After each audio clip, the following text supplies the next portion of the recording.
बिहार की सियासत में हाशिए पर कन्हैया कुमार के साथ हो गया कैसा खेला।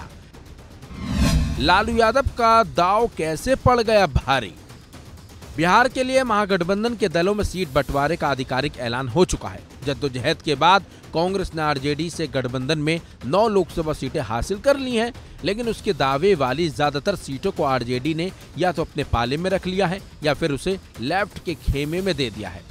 महागठबंधन में सीट बंटवारे के ऐलान के बाद सबसे ज्यादा चर्चा हाल ही में अपनी पार्टी का कांग्रेस में विलय करने वाले पप्पू यादव और सीपीआई छोड़कर कांग्रेस का हाथ पकड़ने वाले कन्हैया कुमार की हो रही है। दरअसल पप्पू यादव और कन्हैया कुमार बिहार में अलग अलग लोकसभा सीटों से कांग्रेस के दावेदार माने जा रहे थे, लेकिन सीट शेयरिंग में लालू ने ऐसा कुछ खेला कर दिया कि पप्पू और कन्हैया दोनों ही किनारे हो गए।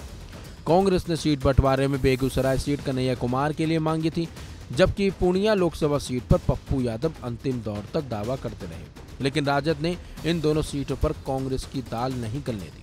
बेगूसराय सीट आरजेडी ने सहयोगी लेफ्ट को दे डाली, तो वहीं पूर्णिया सीट अपनी पार्टी की उम्मीदवार बीमा भारती के लिए रख ली। सीट बंटवारे का आधिकारिक ऐलान होते तमाम कयासों और दावों पर विराम भी लग गया।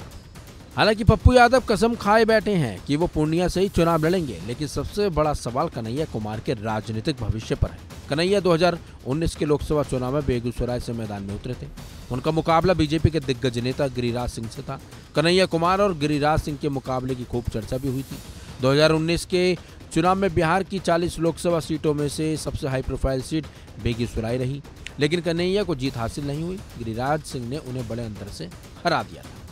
2019 के लोकसभा चुनाव में मिली हार के बाद कन्हैया ने न केवल बेगूसराय छोड़ दिया, बल्कि उन्होंने बिहार से भी दूरी बना ली थी। आगे चलकर कन्हैया ने सीपीआई छोड़कर कांग्रेस का हाथ पकड़ लिया। इसके बाद कन्हैया को लेकर लगातार ये चर्चा होती रही कि कांग्रेस नेतृत्व उन्हें राज्यसभा भेज सकता है या फिर कोई बड़ी जिम्मेदारी दे सकता है।